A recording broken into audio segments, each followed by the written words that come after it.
People are strange. Something strange. Is that strange? That is strange. That is strange. Wow, that is strange. This is strange. And welcome back to another episode of Strange Sauna. Today we are getting dirty, Flex. We're talking about Jay Z, the rise of this fame, and then honestly, he's getting pulled into the Puff Daddy realm.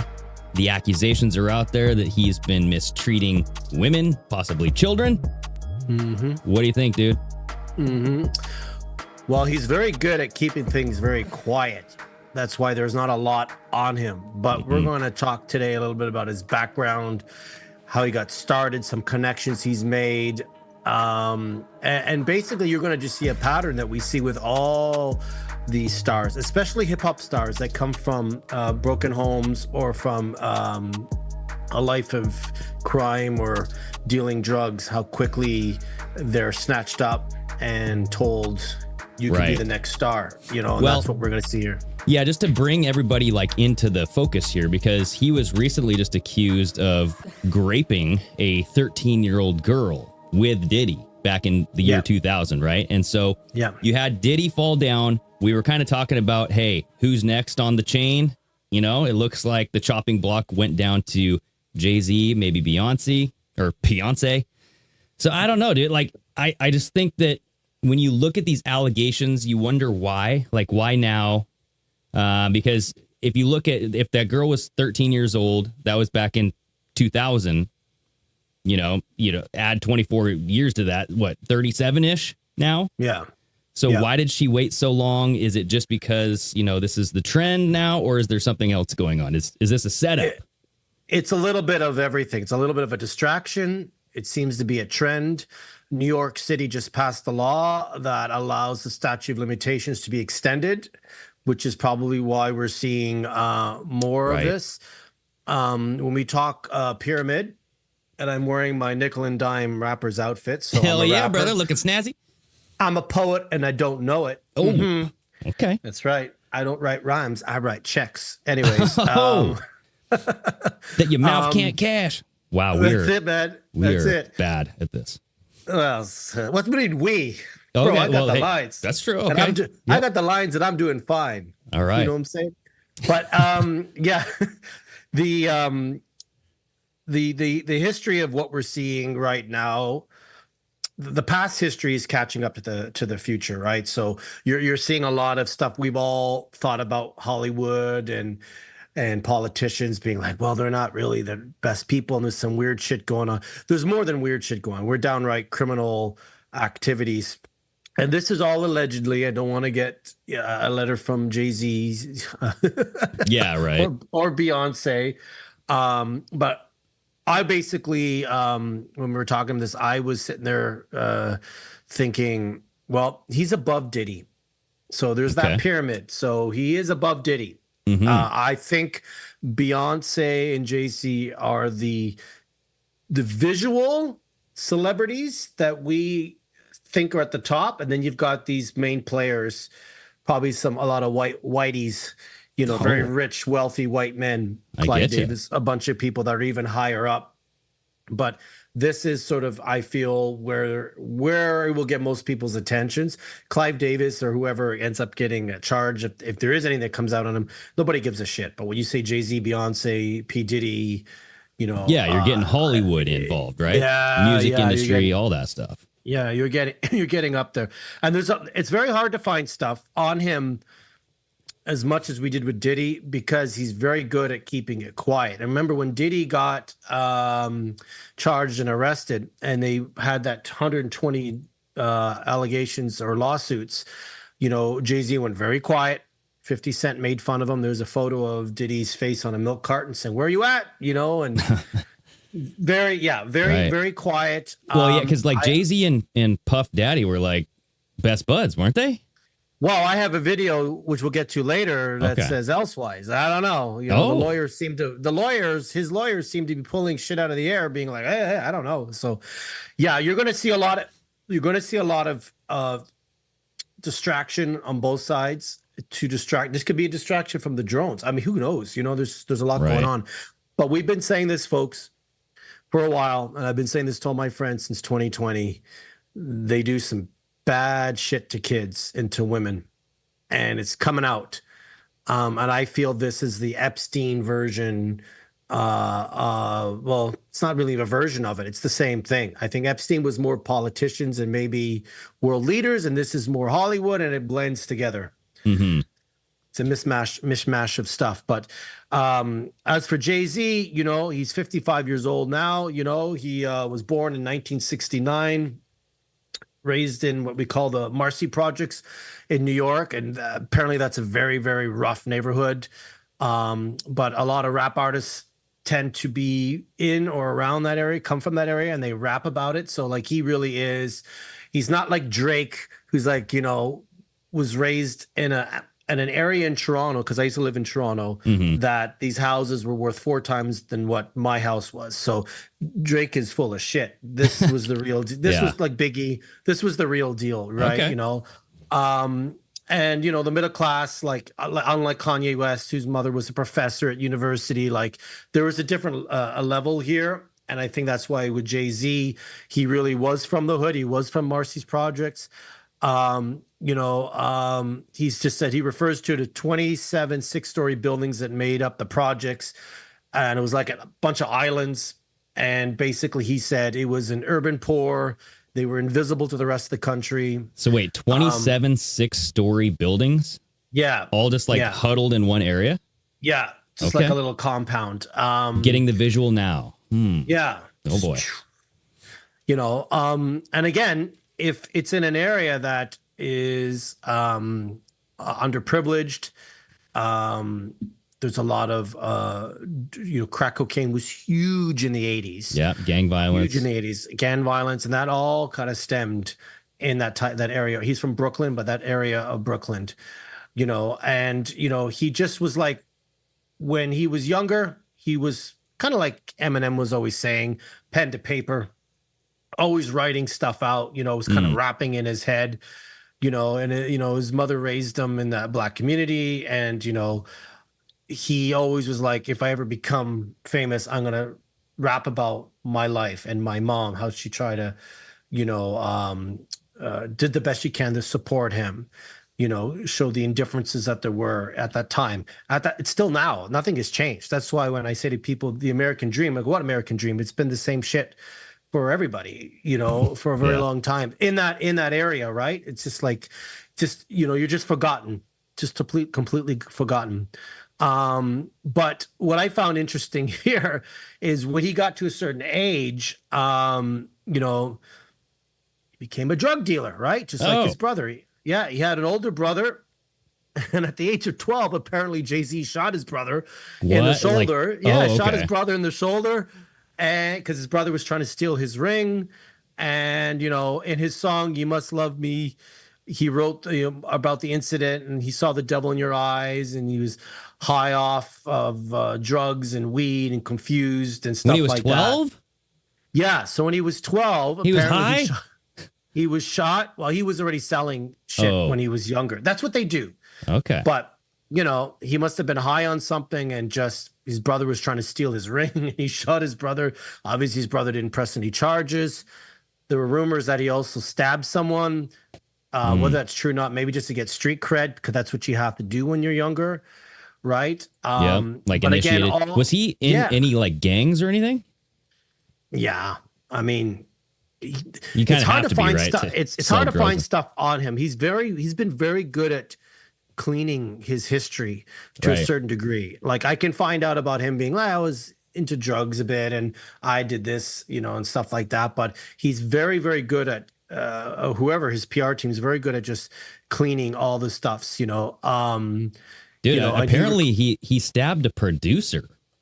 Yes. So yeah. Oh boy. And I don't know if that's true or not. Some people are saying it's not, but he said he did to get street cred. Oh, okay. You know, but I would say it is true, because back where he lives, it's fend for yourself. It's do or die. Right. You know, just completely different world for them. But, you know, as a pre-teen, you know, he would just always be spitting rhymes, group of friends hanging together, just rapping it out, and just had like a three hole ring notepad like I have here, and just be writing stuff out, Mm-hmm. and just being like, the dream to be a hip hop star, but it also was sort of like a daily diary for them, and they would just, that's how they got things off their chest, right? For sure, yeah. And just right, how, I mean, listen, I can't fault the person for that, but what you're going to see is a pattern here of how quickly this mofo, and I can call him that, and all the other mofos rise to power. And you sit there and go, wow, like how, like, Diddy at the age of 19 was already vice president of something, of the record label that he was at. Like he was high up by the time he was 21. And that happened with Diddy too, right? Like, yeah, no, I'm just saying that is Diddy. I'm saying with Diddy that happened. oh, And with, okay. With Jay Z, you're going to see the same kind of pattern where, all of a sudden things just started, the ball was rolling, and stuff happened. And from what I've personally seen and my own experience talking to even friends that are in the music industry, I've known some people in the past was, they look for that person that has some charisma, obviously, that has something different about them, mm-hmm. that could be easily controlled if they come from a broken home or family, which we see a lot of. There wasn't much, I didn't read much at all about Jay-Z's father, but his mom was someone that was a staple in his life, obviously. And being a single parent, same with, P. Diddy was the same way, right? His dad, apparently they thought he worked for the Fed or, something. Like a mafia mafia. Yeah. So, Jay-Z recalls living on the street at the age of 13, and the allure of being a drug dealer, because, when you have no money and all of a sudden you're making a couple $100 a day or a couple $1,000 a day, mm-hmm. even if you're not the main dude and you're a young kid, teen, and you go out buy Champion sweaters and shoes and stuff like that. That's almost sort of the telltale sign that, hey, this person down the road is easy. We can sell his soul. Yeah. Because at that point you are selling your soul to the drug industry, right? To the pimp, to the drug dealer, whatever. Right. Well, then, just being in, that situation where you're doing drugs, you're around gang violence, you're shooting your brother, right? So, I mean, you're already kind of in that easy kind of, your brain is being massaged in a different way that it shouldn't be, right? Yeah. And that's the time where your brain is developing. Things can be very influential to you.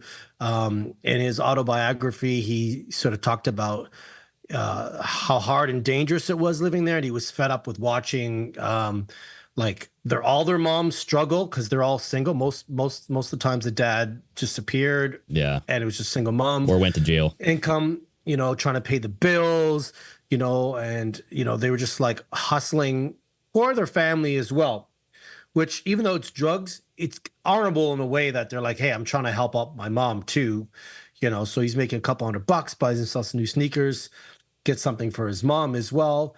But, it's just the crack game was exploding. Automatic weapons in the 80s were exploding, where, you had the newest pair of sneakers and the newest type of automatic weapon, right? Gun. That's just how it was, So when did he get into music? Like, what was his? By the time he was 19, he already had been into the street rapping, and he was rapping with this thing called Jazzo. Wait, what's it called? Echoing? Jazzo, Jazzo, Jazo. Oh, okay.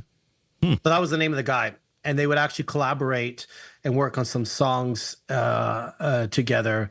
And apparently at one point, one of their songs got on MTV, in his early days, he, Carter was acting almost like his mentor, So at that time, you could see he was already kind of like, hey, I could be a mentor. I could be like a producer, He took this guy under his wings. That's how he ended up changing his name to Jay Z. Oh, okay. And the reason why is because there's the Jay Z line in New York, the subway system.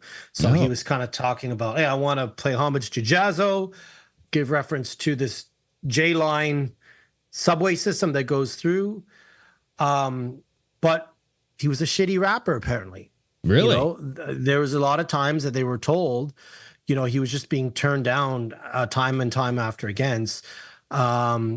And he just didn't give up, obviously. And at one point, it just says here, decision was made for him to his first single. And he was just like, I'm going to change my name. And he went and did his own project, solo project. And after being turned by several labels, so he got turned down by quite a lot of people in the industry. He kind of hooked up with this guy called Damien Dash. Remember that name? Oh, yeah. Yeah, Damien Dash. Wasn't he married to somebody? Yep. Oh, boy. Yep. Who's no longer here. Yeah, we'll talk about it. And Kareem Biggs started their own record label. So they kind of were like, hey, if no one's going to promote us, we'll promote our own record label. They kind of pulled their own money and resources to form Roc-A-Fella Records. The foundation of the label occurred in 1995. So 1995 is basically the time where they're like, hey, no one's believing in us. We got to do our own shit. And they acted as their own independent outlet for Sean Carter. That's his name. Sean Carter's Jay Z, folks. Yep. And his debut album, Reasonable Doubt, which was a pretty big album. That was like his number one, like his first single was on that one, right? Yeah. Yeah. And he said that, when he made his first album, his intention was just to throw everything he had into Reasonable Doubt. And then the plan was to move on after that and become an executive and take a corner office and run the label. So he really didn't want after this album. So like a Dr. Dre type of thing, right? Yes. Just kind of be like, hey, let me just throw my shit in as much as I can in this album and then just go and do my own thing. Yeah. And this is around the time where Biggie was huge. Okay. And he was apparently good friends with Biggie. And as Jay-Z's career was starting to climb, something happened in 1997. Obviously, it was, the death of Biggie Smalls. And there's an interview where Jay-Z is talking and he goes, yeah, man, I was just on the phone with Biggie like that day or a few hours before he got a call saying something happened. And Jay-Z's like, I can't believe that. Check your sources. He was kind of like, well, this doesn't make sense. He's my friend, I need to know more. But where my head goes is sometimes you have to take out someone to be the next big thing. Yeah. And we see that with every industry. So well, and that's why I think there's an argument that, Puff Daddy took out Biggie so that way he could take his place. You know what I mean? Like, yeah, Biggie was getting too big. Yeah. And you also have to remember the next big thing was Jay-Z after that. 2 years later, Jay-Z's exploding, right? Yep. And you're going to see that later on with Aaliyah and Beyonce. We've seen it with Jennifer Hudson and Whitney Houston. So you're always seeing a pattern of the former icon or star just falling out, disappearing, or ends up in some horrific accident or dying. Right. And then a new star is born. Yep. A new star is born, which I think a we've phoenix talked in the rising past, from Greg. the ashes, right? Yeah, that's it. And I think we've talked about in the past about how maybe if a certain star at one point realizes, I don't want to get to the next level, I don't want to do any of the ritual stuff. And I have a video on this a singer called MIA. She looks like she's an Indian singer signed under Jay Z. She said the same thing. She had a very, very famous song, Paper Airplanes or Airplanes. And she was like, fuck that. She goes, I didn't want to do the shit they were doing. I wasn't going to drink blood and do all this ritual shit. Really? Yeah. So I feel if you don't go along with it, they get rid of you and replace you with a lookalike. Yeah. Like Eminem. Well, not only Dr. that, but Dre. it's when you don't have anything to offer them in return. No. Like if your fame is minimal, people aren't interested in you anymore. They can't make money off of you. Then bye-bye. And there's a big conspiracy that's what happened with Kobe Bryant. Yep. is they took him out on the same day or right after the night that James. LeBron took his record, right? Yep. Yep. So it's like, well, Yep. out with the old, in with the new. Yep. And I'm curious to see if anything happens to LeBron when his day comes. Well, I think his day's there now. He's taken a leave of absence. Right. Yeah. Very interesting. He's definitely, I mean, there's that video of him saying there ain't no party like a Diddy party. There ain't no party like a Diddy party, so. Yeah, that's what's up. Yeah. Like, they're all connected. And I don't know how much of this will be exposed. And I don't think they know how much will be exposed. Right. Well, you know? we guessed. I think on the P. Diddy episodes, we were saying, I think this is going to be limited in scope, right? They're going to have the people who they want to fall down, like setting up the dominoes so that way they can knock them down one by one. But I don't think it's going to be as expansive as we think it's, as people would like it to be, right? Where it's going into judges and the corrupt everything, like Congress and everybody. And if that doesn't happen, then we're never really going to get out of this matrix and kind of wake up. I'm always kind of like, why don't you just pull the Band-Aid off? Just do it. Just expose these people. And I feel the Hollywood stars, athletes, they're easier to expose and take down. The politicians might be more difficult just because they hold so much power. Yeah. But no one's been really arrested. You have R. Kelly and his ties with Jay Z, which we'll talk about as well. Like Jay Z's kind of set up people to be taken out or taken down. And again, I feel sometimes if they know too much, they know too much. So, I mean, Hollywood has an importance in swaying people's opinions. You know what I mean? Yes. Certain politicians. That's their only job. Yeah. That's and certain politicians are becoming like Hollywood figures like Vivek Ramaswamy, Trump, Matt Gaetz. You know what I mean? Like Marjorie Taylor Greene. So I'm just saying, like, you have these politicians now having their own podcasts. They're doing things that celebrities do, Yep.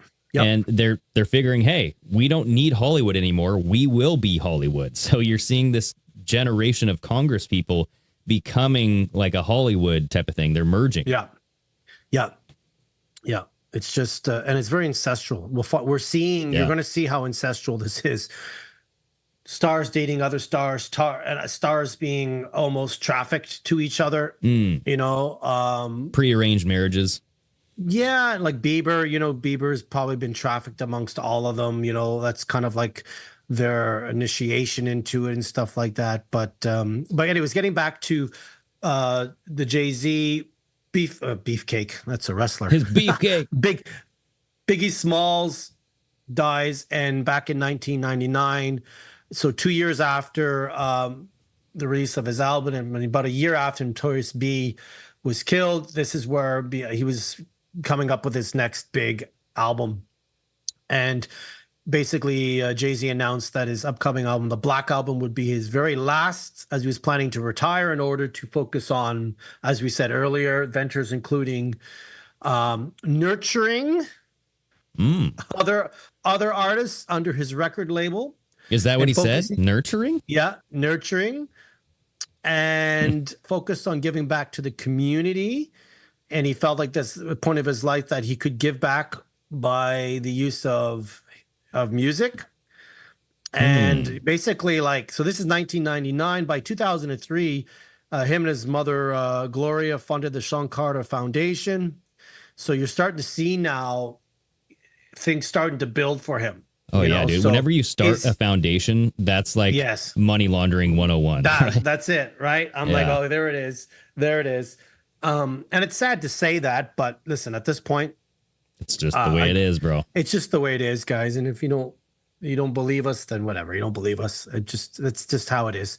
One day you'll get smacked in the face and go, oh my God, Flex and Greg were right about everything. We were right about everything. It's all. But yeah, so all of a sudden, they got this money. Him and his mom were starting to do the foundation, the Sean Carter Foundation, helping individuals face social, economic hardships, further their education, post-secondary institutions, which is, listen, on paper, that sounds great. But again, how much is that him using his money to fund it? By this time, is he already in the system? And I kind of find, and we're going to see here how the money starts to really explode. That's when I start to feel when the money for any of these stars start to really explode. I know exactly when it happened with The Rock. I know when it's happened to Jay Z, as we talk about. You can see all of a sudden, boom. So he starts this foundation for his mom, or does she start the foundation? They start it together. Okay.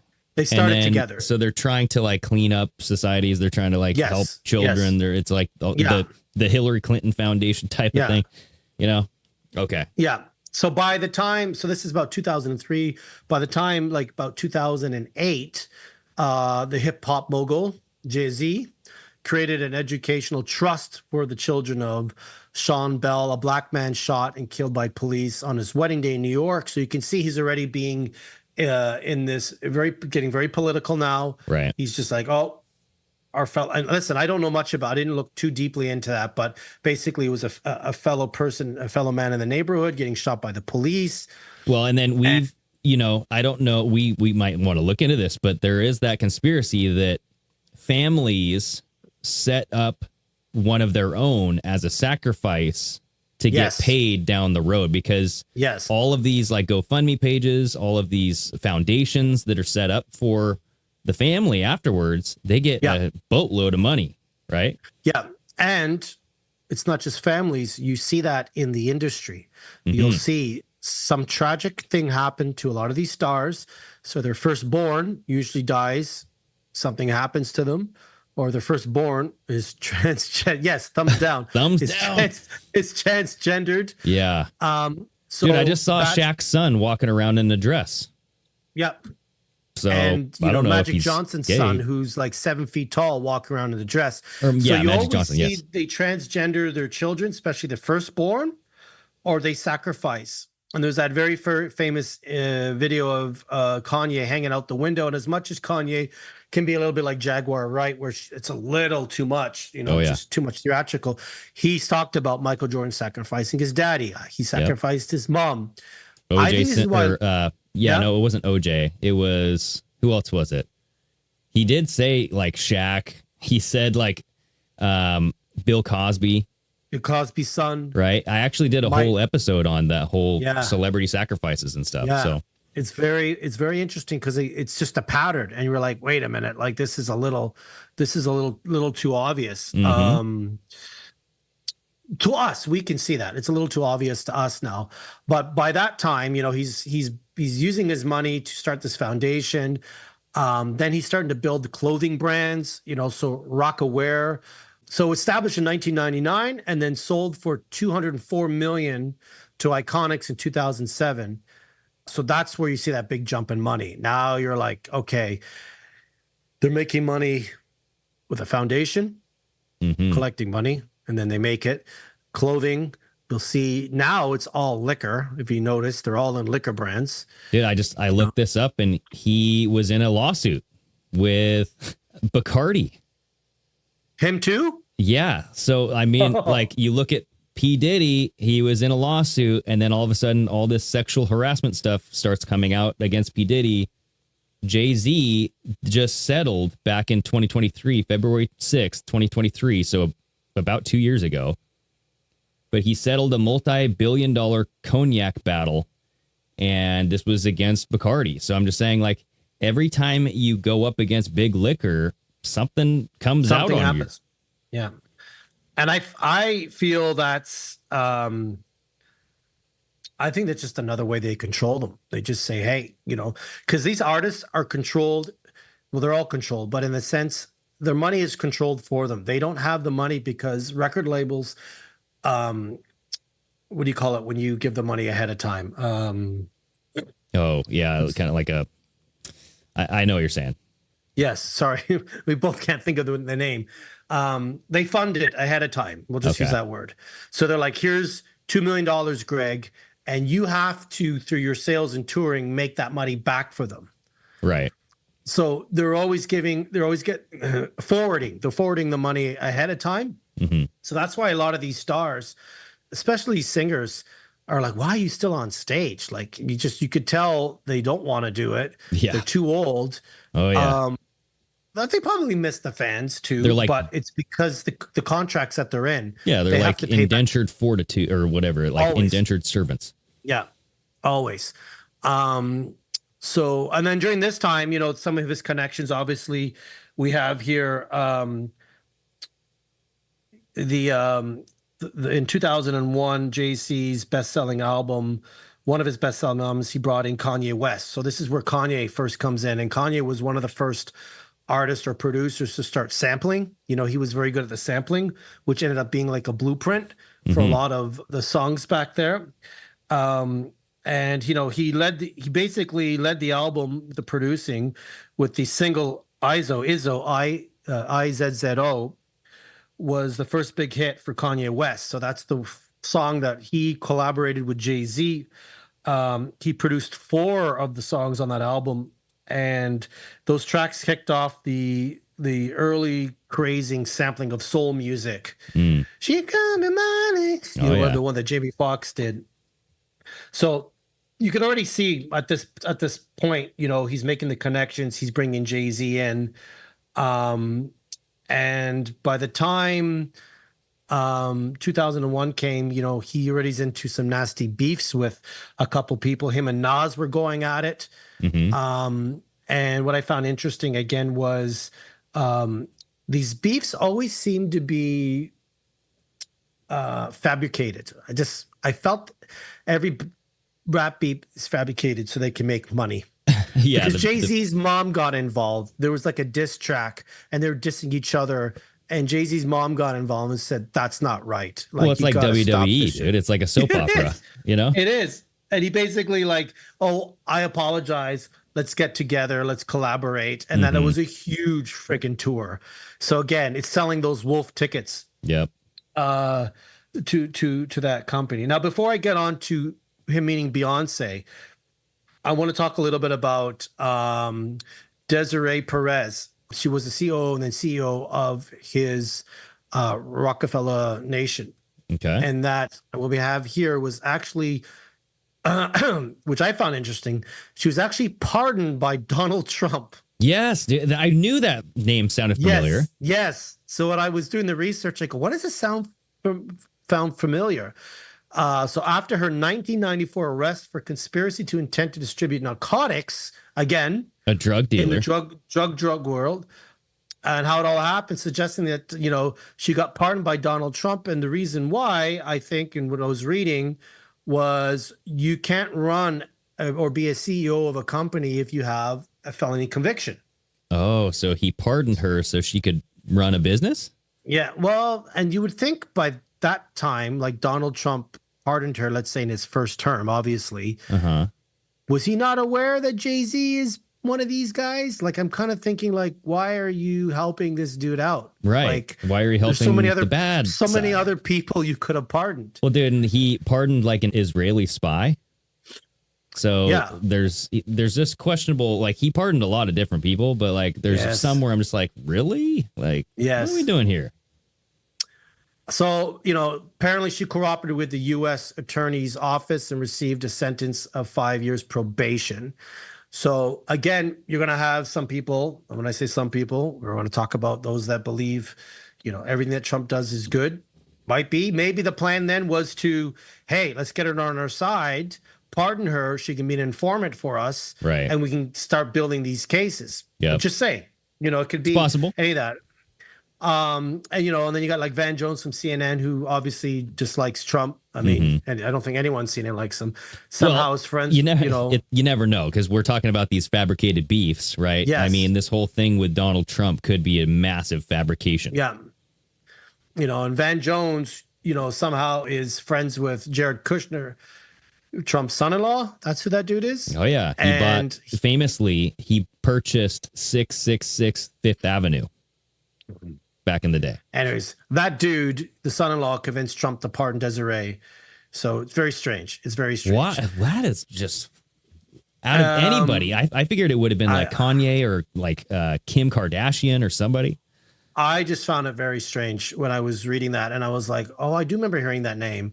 And it's saying it also suggests that the pardon was part of a reason that Roc Nation stars were not campaigning for the 20 Democrats, and as hard as Jay and Beyonce were for Obama in 2012. So maybe Trump is like, hey, you didn't really, let me help you. I just don't get it. I don't get it. You know, but anyways, insiders point that the global ambitions for the executive was to get promoted from COO. So she was COO and she got promoted to CEO, which is Chief Executive Officer, folks. Basically the main person in charge, just for those that don't know. Okay. Okay. You never know. There's some out Roc there that might Nation. not know. Yeah. So she became the CEO of Roc Nations in December 2019. So basically before the world turned upside down. So I think basically having a female CEO was helping out. You can't have a CEO if they have any type of felony. So why her? It says here the rumor that Perez, and we're saying rumor allegedly, so we don't get in trouble. She allegedly used to traffic for Griselda and became an informant. So there's a Netflix series I was called reading Griselda. that. Yeah. So Yeah, this says she turned into an informant for the government. She helped drug enforcement or the DEA break up major drug deals in Puerto Rico and Colombia. Yeah. Wow. So that could have been the reason why they pardoned her. Maybe she became an informant. Have no idea. But I found that quite interesting. That's the only ties that I had with him with Trump. There's no photos of him with him, but his CEO was pardoned and she became CEO in December 2019, just recently. Yeah. So now we get to the nitty gritty, which is Beyonce. And there's a lot of discrepancy of when they started dating. And again, I think it's the way Sean Carter has been very good at hiding things. Some people say 1999, some say 2000. And so on that, there was a video that, who was it? I think it was Isaac Weishaupt played on an episode. And it was about Jay Z talking on a very, very old interview. Like basically dating Beyonce. Oh, it says 10 years ago. Well, it was like basically Beyonce was 16 or so or 14 or something. And so Jay Z was like, yeah, I'm going to wait for her or something.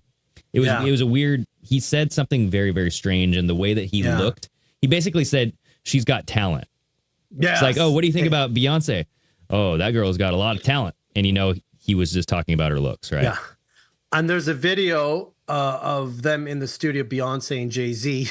Oh, more party balloons. It did. Never ends.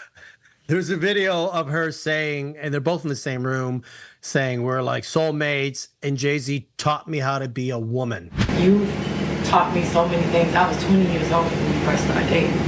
You taught me how to be a woman.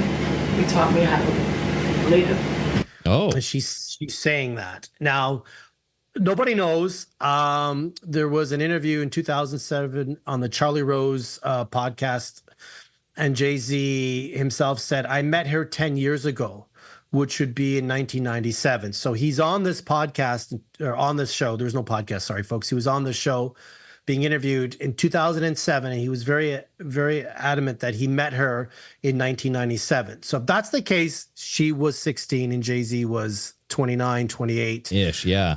Because Beyonce has a deal there, and they know I know her. So, but you how know, long have you known her? Wow, a long time. How long? 10 years? How long? However long she's been recording. That's when I met her. Well, don't you remember how long it was? Yeah, when I met her. I mean, was it 5 years ago? Was it? I met her 10 years ago. But did you say to yourself at that time, "Wow"? I said, yeah, that's a fantastic talent. Was that what you said? Yeah. You'll hear later on she was 19 and he was 31 or 32. But on this interview, on this show, he actually said 10 years ago. And he says definitely 10 years ago. So if it's 1997, you were looking at 16 years old. And again, I'm just seeing a pattern of what they do is grooming, you know, at that young age. Sorry, Elvis did it with Priscilla. Elvis convinced Priscilla Presley's parents to get custody, and she was 14, 15. Yep. Well, and then some states in the United States, the legal age of consent is 16, dude. I think some were 14, and I'm like, 14? Democratic states, probably. Dude, I think they're red states, to be honest with you. Oh, geez. So I found that interesting because there was no specific date. And usually you can find a date. You can be like, oh, they've been together since so-and-so. So 1997, according to his, it's just like Michelle Obama doesn't have any photos of her pregnancy. It's like, where was when were you pregnant? She's a man. We'll have to do a whole show on that. But, and there's these kind of rumors that, she's been groomed, kind of MK'd Ultra'd a little bit at that young age, especially when there's that video of her saying, Jay Z taught me how to be a woman. A lot of people say Beyonce only has a 5th grade education. So that's why Jay Z doesn't allow her to do interviews. Right. It's just some weird stuff, but this is where we get tied into Aaliyah. And Aaliyah was brought in when she was around 12 years old. So at that age is when she came into the music industry. And that's when she met R. Kelly. Oh, boy. Yes, Robert Kelly. Golden Shower Kelly. Yes. And he became her mentor, a.k.a. a groomer. So you're seeing patterns here, folks. You see it with Usher and Justin, P. Diddy and Usher, and then Justin. So it's just a stepladder down. You can always just see it. And he produced her first album. And they got married. Wait, I didn't know this. Aaliyah and Jay Z got married? No, Aaliyah and R. Kelly. Oh, wow. Okay. Whew. Yeah. In 1993, she was 15 and R. Kelly was 27. Holy moly, dude. That's disgusting. And he allegedly used fake documents for the marriage to happen. It ended up getting annulled in 1995. And during that time, you got Jay Z met her through Damien Dash. So remember, Damon Dash is one of the co-founders of Roc Nation. Or Roc-A-Fella Records. Roc-A-Fella, you could see the pattern here. So R. Kelly is with her. They get married. They break up. Jay Z meets her through Mr. Dash in 1999. And the allegations, they start to change. Sounds like Diddy, a little bit of what's going on with Diddy, where they're bringing in young talent. Yep. And they're mentoring them. I don't know what that means. Well, and then Jay Z signed her, right? And basically said, either you sign this, or wait, was that I think this was Rihanna, where he's like, either sign this or we throw you out the window or something like that, right? Yeah. And Rihanna was like 14 at the time, so you're always seeing very young, impressionable adults. That's why that one star that I talked about earlier, who MIA, which I think I have a video on her, and she says, I wasn't going to do any of this ritual shit. Right. She was an adult. Like Jay Z's like, we need you to get surgery. You need to do this because change your nose and stuff like this. Wow. And she's like, maybe I might have done some of that, but she wasn't going to do any of the stuff they're asking for. So when you're at a younger age, this is why they're very impressionable. It's very easy to pull the wool over their eyes, because I'll make you a star. Greg, I'll make you a star. Oh. I'll make Strange Sauna a star, But this is where we're starting to hear the rumors of Aaliyah. She did date Damon Dash, and apparently Jay Z had interest in her at some point. So now you've got almost like this grade 6, grade 7 schoolyard. Well, she liked me too, and I liked her too. The triangle. Love triangle. And it just didn't work out with Jay Z. And keep that in mind, that she either said no to it. I doubt Jay Z said no to it. But Damon Dash said, Aaliyah was very chill. We like to get together. But they started dating when Aaliyah was much older. Like she was 18, 19. Like she was of age. Okay. So there was none of... I didn't see anything with Damon Dash doing any of the grooming type of thing. And she just like, she was very talented, and they just became good friends. And Damon Dash, around the year 2000, they were talking about marriage, and then she dies August 2001. So Jay Z was dating her, or Damon Dash was dating her, and then Jay Z never got in with that. Okay, he but tried. He tried to and liked her, but then you know it was like this tension triangle of love or lust, whatever. The one Jay Z was probably jealous, saying like, "Hey, you can't have her. If I can't have her, no one can have her." Right? Yes, and at this time he had met Beyonce, and he got flown down to spring break. The Jay Z was flown down by MTV to meet Beyonce in the spring. And at that time, she was just starting with Destiny's Child. And they basically said they met, they were friends, they chatted on the plane, but they hadn't talked to each other for about 2 years. That's where I think there's the bullshit, because that's, I think, where that 1997 date comes in plays, where they started to hang with each other a little bit more. Right. It's like he wouldn't just like let her go away. They're going to like maintain this conversation, maintain the contact.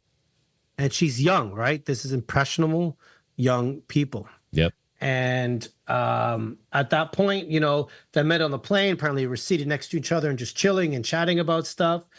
And they didn't talk for 2 years. I doubt that. I really, really doubt that. Because of the fact that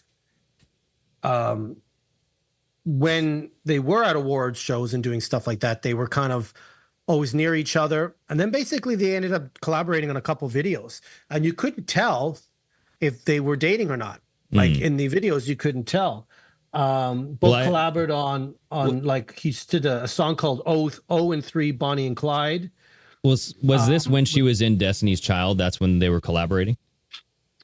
This was in 2002, so I'm not sure when she got out of Destiny's Child.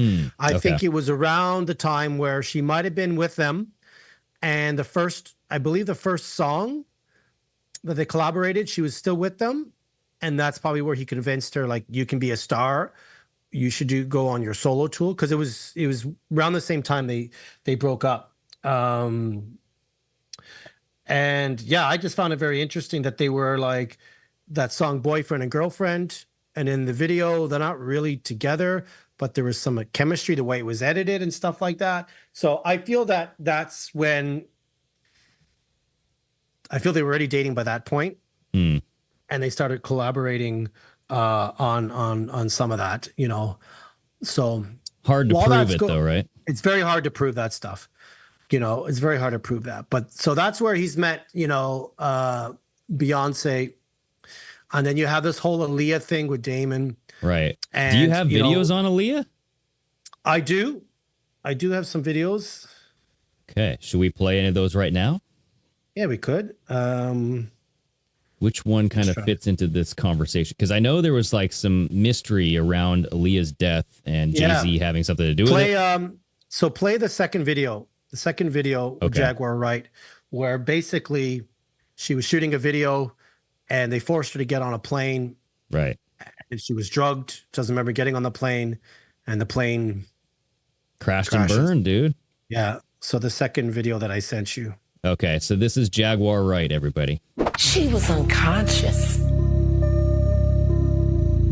She didn't choose to get on that plane. There were phone calls made. There are witnesses who signed NDAs. Why would you need to sign a non-disclosure agreement about a plane crash?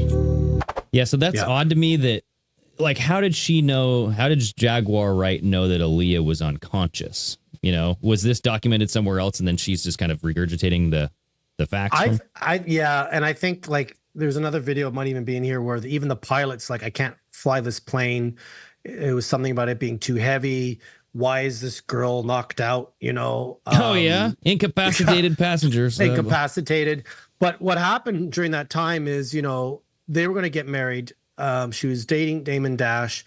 Aaliyah was a huge star, and Beyonce was just starting off and kind of suffering a little bit. Like she was, I think at this point, had left Destiny's Child, had done a couple videos. So again, just like they did with Selena, when Selena got Selena, I think that's who got murdered by her own fan club member, and then J-Lo came in, right? So you always have a star that's been removed. So a lot of the rumor is wasn't happy that he got denied by her.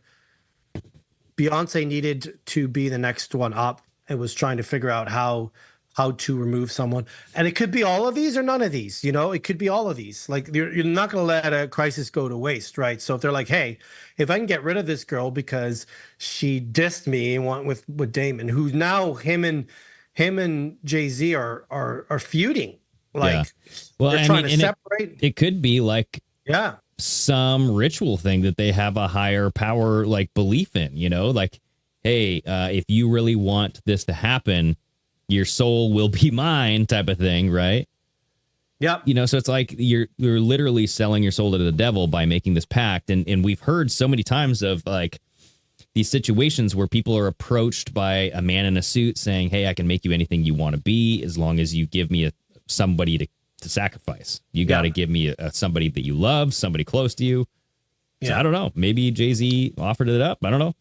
You know, and at this point, like Jay Z, they renewed with Def Jam for $20 million. The original deal was $1 million, and he was trying to kind of push Mr. Dash out of the way. And Jay Z's like, I'll give you more percentage if I can get the mastering rights to Reasonable Doubt. You know, right, yeah. So again, now you're fighting over your masters. And they were just not getting along. And at some point, Jay Z buys out Roc-A-Fella from Damien Dash, kind of pulled it from underneath his legs. So Roc-A-Fella or Roc-A-Fella No, Records, Roc-A-Fella. right? Oh, Roc-A-Fella. Okay. The clothing line. Okay. So you could start seeing he's trying to change things in the system to make it difficult for Dash to stay. You know, selling it to Def Jam, pulling the rug or wool over his eyes with the Roc-A-Fella, you know, and, you know, there's a quote here, if I can find it, where he was just like, you know, we're always supposed to be more than the business. Jay, especially, I did everything possibly I could do for him and help raise his voice, but that doesn't seem to be what he cares about. So you have Dash kind of saying, hey, like I've done all this stuff and helped you out. And then, you know, in 2002, there was a heated moment where Dash and Jay Z were about to split up. And at that point, you know, Aaliyah ends up dying the year before. So there's just a lot, you know. So they were dating in 2000, Aaliyah and Dash. They were about to get married in 2001. August in 2001, after filming her video that she was filming in the Bahamas, she basically didn't want to get on this like puddle jumper boat. You know, those boats that can, you know, like an island water. Jumper, like an island from an island. And and then very tragically, like Damon Dash was sort of like by 2002 kind of ousted or just in the background. And right. Jay Z releases an album with R. Kelly called The Best of Both Worlds. Oh yeah. So like right when it happens, right when, you know, Aaliyah's dead and Damon Dash is out. Best of both worlds, huh? You know, which is weird because Aaliyah and Dash were obviously very close to get married. R. Kelly and the stuff that he's done, who's very abusive, you know, to her, you know, because remember R. Kelly and her dated and then got married at a young age. So just this incestual, it's just, it's slimy. It's kind of like there's just so much. There's just so much. Right. And that's basically the only murder I have kind of associated right now directly with Jay Z.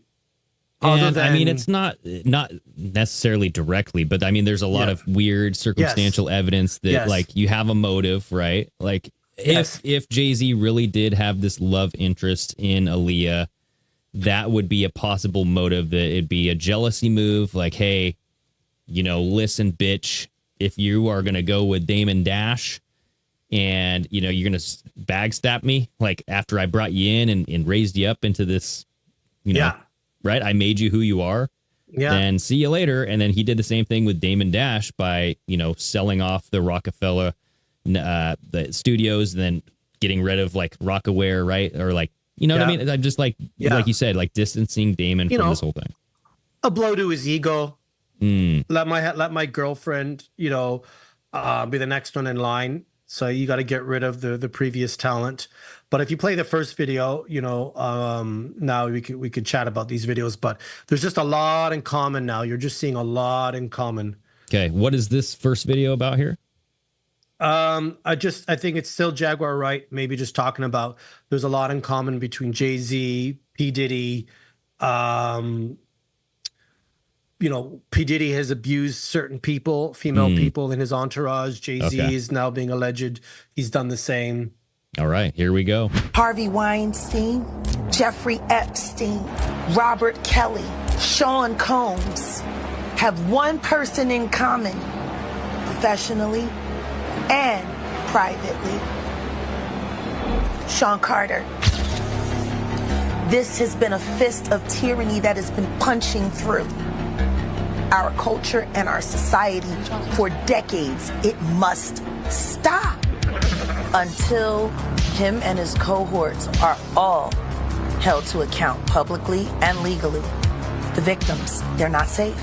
I have 3 victims right now who are willing to give testimony about not only what Mr. Carter has done to them, but his wife as well. They're a nasty little couple. They do nasty things. That changes now, Sean. You have no choice. Everyone knows. Dun, dun, dun. Yeah, so it's so like theatrical with these videos. Yes, because I don't know what to think about Jaguar Wright, honestly. Yeah. Like, part of me, like a lot of me, thinks that she's full of shit, honestly.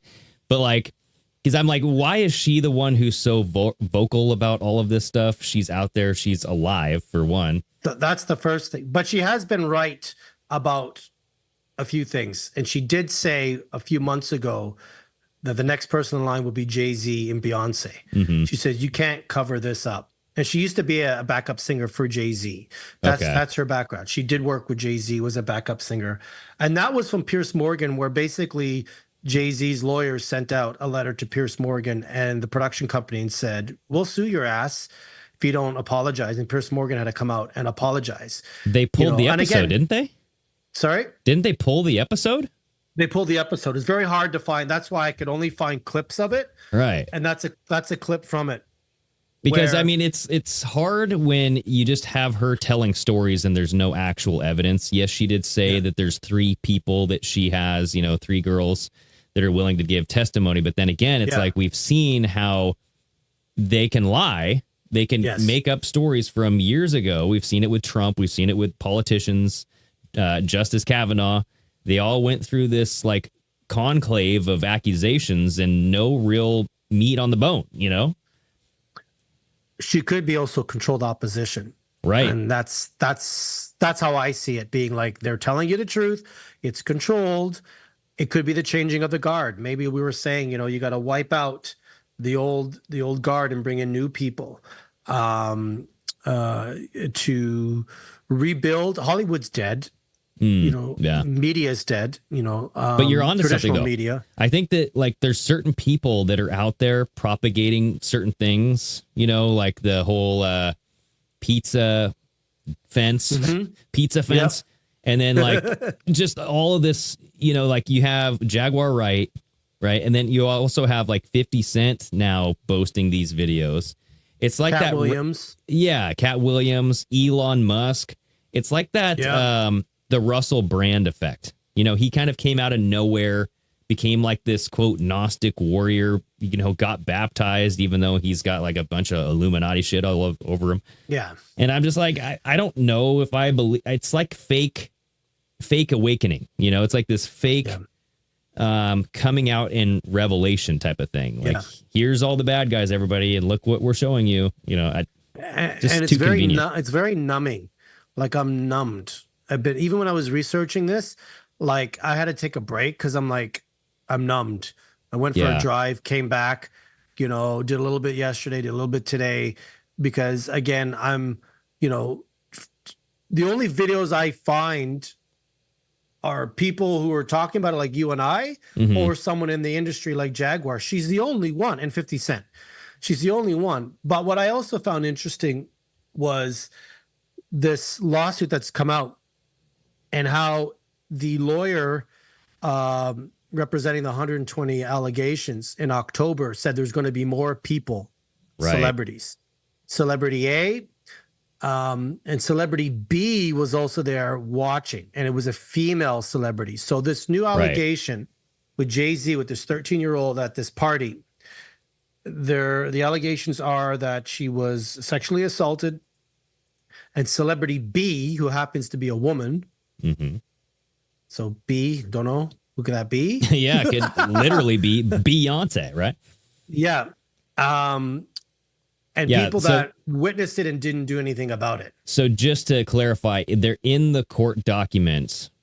Yeah. The 13-year-old girl was describing the event of Jay Z in a room with celebrity B. We don't know who it is because it's an unnamed source, right? And then like Puff Daddy or something was in the room as well. Is that what it was alleged? Yeah. And so we don't know who celebrity B is. There's female, right? It was revealed that it was a female. Now I've heard Jennifer Lopez's name being thrown in the mix too. That is correct as well. Because I think she was dating Diddy around the time, or she was in that mix, right? And you've seen that photo going around where J-Lo has her top off, and it's just like J-Lo, Diddy, and it's like this CCTV camera footage. You don't know if it's a real photo or if it's fake. Yeah. And it's like, what is happening in this room?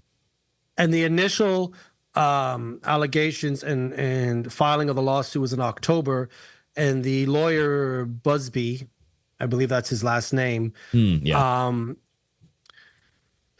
Basically, it seems like he got a letter from a very high up person, which I believe was Jay Z, because he was sent a letter saying, I think they were trying to mediate it, or maybe he was trying to say to Jay Z, give us money, give these people money, and we won't go through with this. And that's why on the, if you let me read this out, off comes the glasses. So this is from Jay Z, but it's probably from his lawyer. My lawyer received blackmail attempt, called a demand letter from my lawyer named Tony Busby, that's his name, and will be calculated was the nature of these allegations, and the public scrutiny will make me want to settle. So basically, I think the first time in October, it was sort of a letter sent out to settle. And what Jay Z is saying here, or his lawyers are like, you're trying to extort me. No, sir. I had the opposite effect. It had the opposite effect. It made me want to expose you for the fraud that you are. So this is Jay Z. Personally, I don't think he wrote it, but let's pretend he did write it. He's calling out this lawyer, saying you are, I'm going to expose you in a very public fashion. And no, I won't give you one red penny, and that's in capital letters. These allegations are horrendous in nature, and I implore you to file a criminal complaint, not a civil one. So that's very strange. He's like saying, file a criminal, not a civil. It's daring him. He's very daring them. And if I just escape through here, it just says, my only heartbreak is for my family. Boo hoo hoo. My wife and I have to sit our children down, one of whom is the age where his friends will surely see the press and ask questions about the nature of these claims and explain the cruelty and the greed of people. I mourn yet another loss of innocence. Now, I find him funny saying that with all the connections that he has. So without going too much more into that letter, I saw it as a threat. Oh, yeah. Because he had posted that, and then he erased it, and then reposted it with a line on the bottom that I believe, and I don't have the line written, I heard people talking about it saying, now I'll show you who the man I really am, or what I can do. So it was a bit of a threat on the end of that letter. But basically, he got given something in October saying, you want to settle? He's like, And then if you go to the next video, which I find quite funny, this is Jay Z's lawyer basically saying, and you'll see here, it's Jay Z says, we weren't close friends. So he's basically saying that Jay Z and Diddy were not never close friends. No, even though every video we've seen, even by Jaguar Wright, they're all hugging. Yeah. I've seen videos of them on stage patting each other's ass. I've seen them in hotel rooms. So well, he was there at the inner circle clinking his champagne glass when they were doing some celebration or something. You want to play the video that says Jay Z is a friend to no one. So it's getting a little silly because he's just saying, right. I don't know that I know him just from seeing him at award shows. I'm like, bro, right away when I saw that, I'm like, guilty as charged. Yeah. You're hiding something. All right, here we go. He's upset that somebody would be allowed to do this. They would make a mockery of the system like this. He's upset that this distracts and dissuades real victims from coming forward. He's upset that his kids and his family have to deal with this. He's upset, and he should be upset. Will Mr. Carter say anything more specifically about Mr. Combs? He didn't really address him in his statement, but anything since outlets and internet speculation have tried to affiliate them, he didn't really, in his statement, specifically say anything about any of the allegations. I mean, Mr. Carter has nothing to do with Mr. Combs' case or Mr. Combs.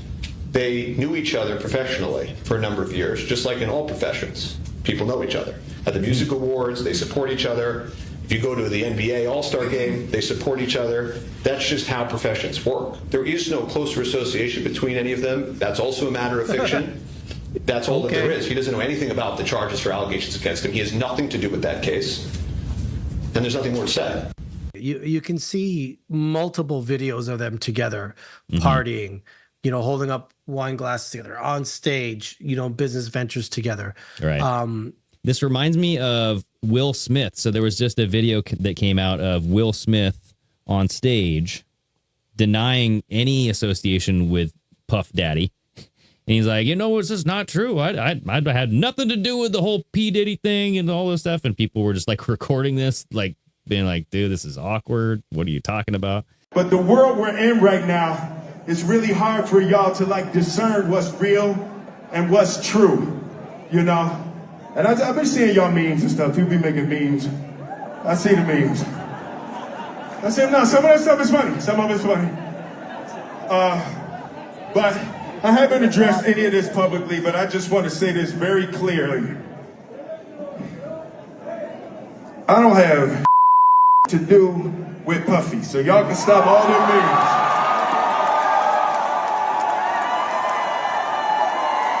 I can stop all of that. I ain't been nowhere near no damn freak off. Listen, I do enough of my own. Don't be putting me in other people's. I ain't been nowhere near that man. I ain't did none of that stupid.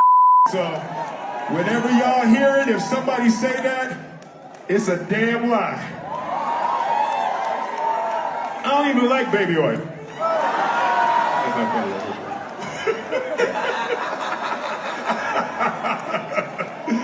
It's different if he said they work together.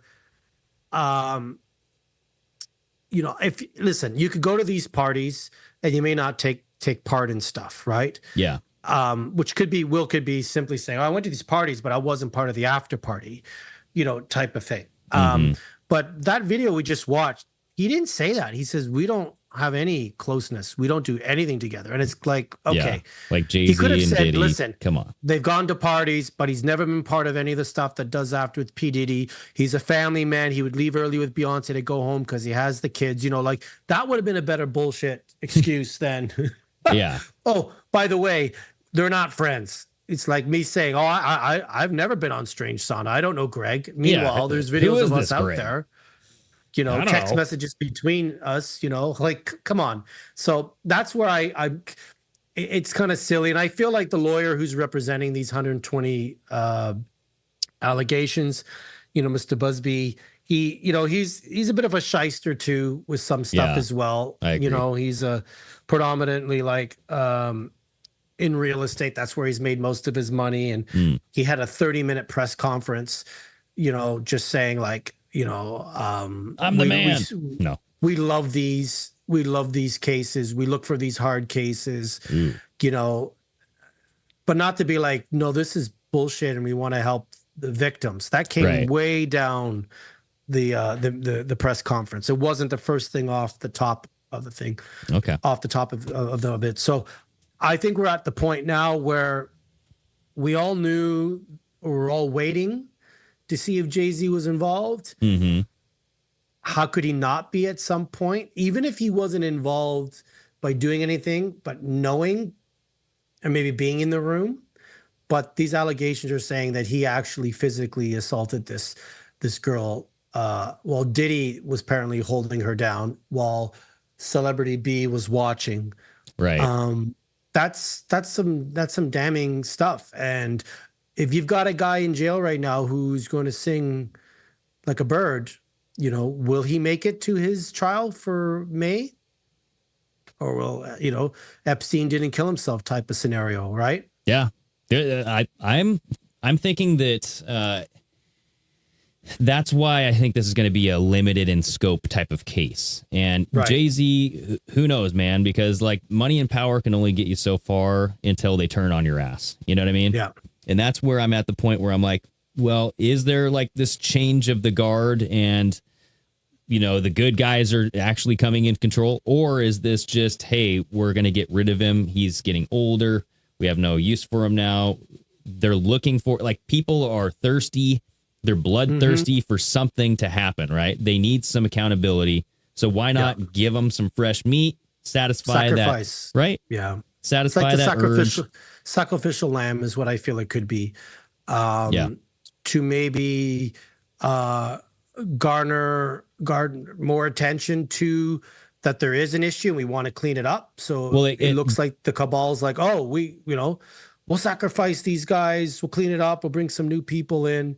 But at this point, like someone should have been arrested years ago. It's been it'll be 5 years in March that I've been waiting. It does garner, it makes you trust the people who are, taking these people down, right? Like if Trump all of a sudden comes in, stops the wars, arrests the bad guys, you trust Trump now, right? Because you're going, look what he did.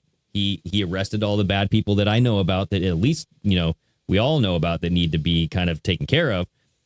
So I'm like, yeah, it works in that way. You basically identify the group of people that are, your sacrificial pawns, take them down, and then you gain a bunch of trust in the process of doing that.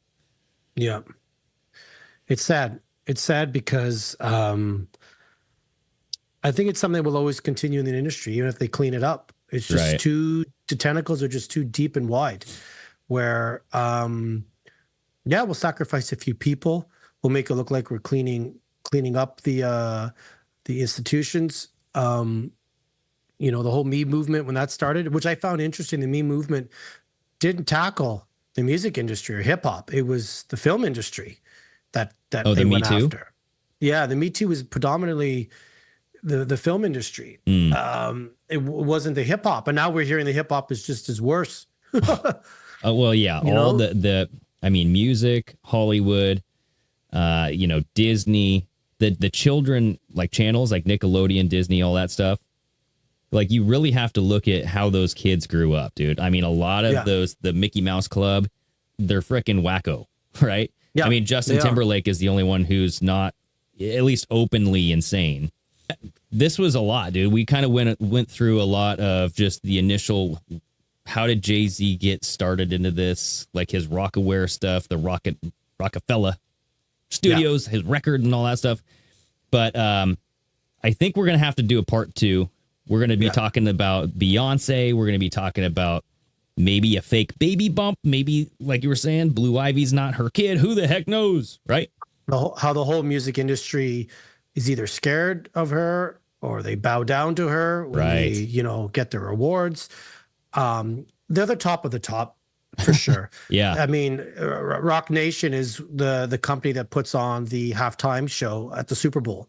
And the Super Bowl is the biggest ritual they have on TV. Exactly. Like we know that's a ritual, and that's Jay Z's company that's in charge of that. So there's a lot. There's a lot there. Yeah. So I do want to dive into like the whole Illuminati claims because I mean, if you look at Roc-A-Ware, there's just a bunch of like the freaking Illuminati hand sign, the eyeball. You know what I mean? So the sweater that Jay Z was wearing, what's that sweater that he? Yeah. Do what thou wilt. Yes. Yeah. So the more occult side of things, I do want to get into that. Maybe like some of the 5%er club, Marina Abramovic. I see a video you got in here. So we're going to be doing a part 2, everybody. Yeah. Part 2 is coming. Yeah, dude, it's a lot. But yeah, I mean, this will drain you when you research it. So it's like I am physically drained. These dark circles under my eyes. is I'm drained. Like up comes the hat, up comes everything. Yeah. No more Oh, no more God. rap flex. Okay. The rap outfit is gone. No, it's coming off until next week. Gotcha. Then it'll be back on again. Right on, we dude. we just like to show patterns here, folks. There's lots of patterns. For sure. It's for entertainment purposes only. Yeah. You know. Well, thanks and for it doing just all gets the you thinking. legwork, Yeah. dude. You did a lot of deep diving on this. So yeah, I appreciate it. And then hopefully everybody liked it. So if you do like it, hit the like button, hit the thumbs up, share the content, you guys. Sharing is caring, showing is growing. That's what we always say on all the shows. And if you do like this stuff, that's the only way, honestly, it'll get eyeballs on it. I mean, we can make little clips here and there, but honestly, word of mouth is the best thing you guys can do. So leave a comment, leave a rating on Apple, Spotify, share the show. Any last words, Flex? 5-star it. 5-star it. No, that's it, folks. I hope you got some good info from here. And you know, like I said, part 2 will probably be even more creepy and going down the hole. But that's what we do. That's what we do. We go down that rabbit hole and we search and pop our head out and go, hey, this is what we found. Yeah, Alice in Wonderland. That's it. All right, everybody. Well, yes, until next time, stay steamy. Or cross-eyed. Ooh.